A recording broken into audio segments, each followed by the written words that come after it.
Muito bem, então nós vamos dar sequência ao romantismo no nosso país, romantismo no Brasil, tá? Vamos falar um pouquinho das origens e comentar um pouco sobre a primeira geração, ok? Principalmente dentro da poesia, ok? Vamos lá. No Brasil, essa escola romântica inicia logo após a independência do país, tá? Então logo após 1822. Naquele momento era fundamental estabelecer uma identidade própria do país, uma identidade cultural própria do Brasil, né, que visava uma distinção entre Brasil e Portugal. Então queria separar as ideias de Portugal e do Brasil. E aí começa um projeto novo. Esse projeto, nada mais nada menos, era o que? Buscar nossos intelectuais, os nossos artistas, eles tinham que buscar referências em outro país, né? Como que é ter a sua nacionalidade própria ali, como que é ter a sua cultura própria. E aí eles começaram a buscar isso entre os franceses, tá? Repare-se que a partir desse momento, eles não vão até Portugal, eles começam a ter um distanciamento de Portugal. Depois vocês vão entender o porquê, tá? O interessante é que o sentimentalismo, essa parte sentimental, vai durar durante o período inteiro do romantismo.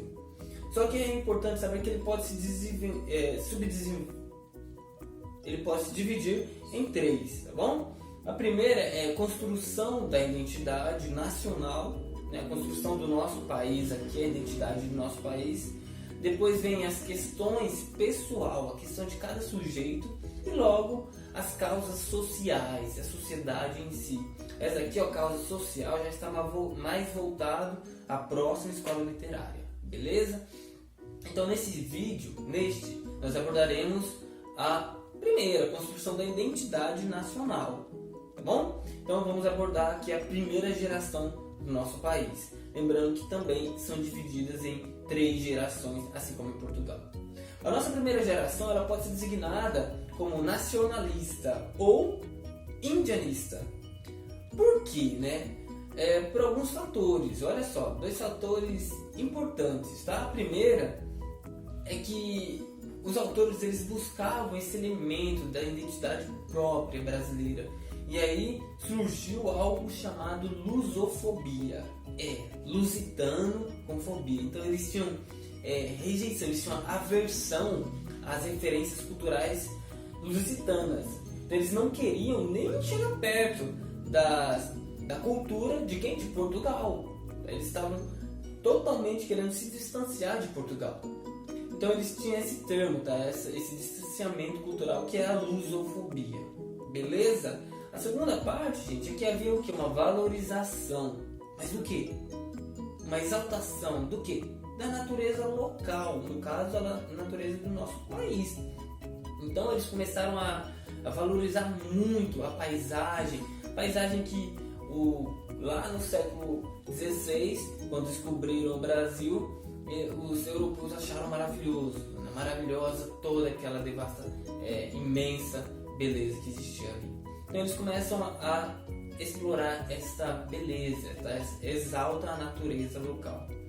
E por conseguinte, gente, chega aí algo importante que, se vocês repararem, na última aula que vocês viram, quero comentar sobre literatura, romantismo em Portugal. Lá na Europa, em si, o europeu, ele tinha um herói.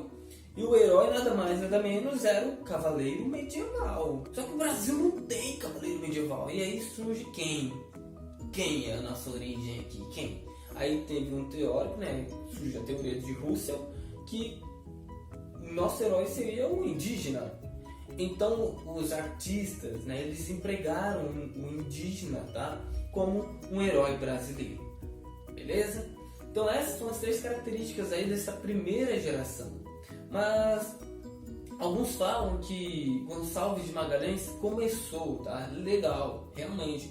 Mas apesar de seu texto, o texto que iniciou o romance no Brasil, apesar de Suspiros Poéticos e Saudades ter mais características classicistas, né? Pois a escrita é meio clássica, não é tão profundo o sentimentalismo ali, mas ele é considerado sim um livro romântico justamente pelo prefácio que existia ali no livro inaugural, que inicia ali o romantismo.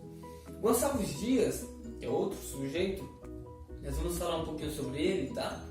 Isso dentro da área de poesia, ele foi poeta, ele foi jornalista, ele foi advogado, ele foi teatrólogo também.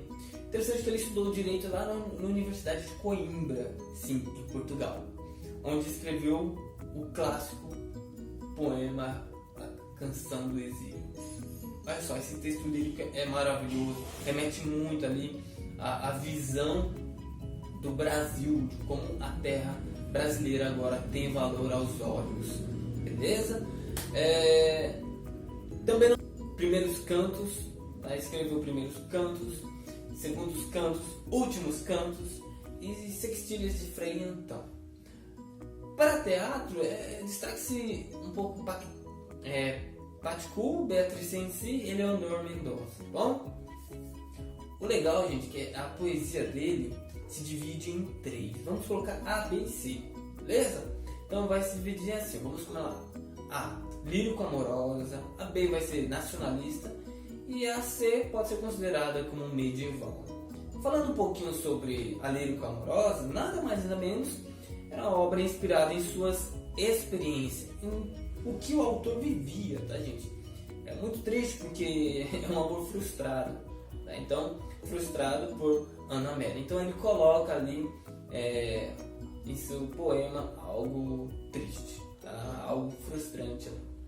Vocês podem ver, eu vou colocar um exemplo aí, tá? Lírico Amorosa na descrição para quem quiser ter interesse ler um trecho deste poema.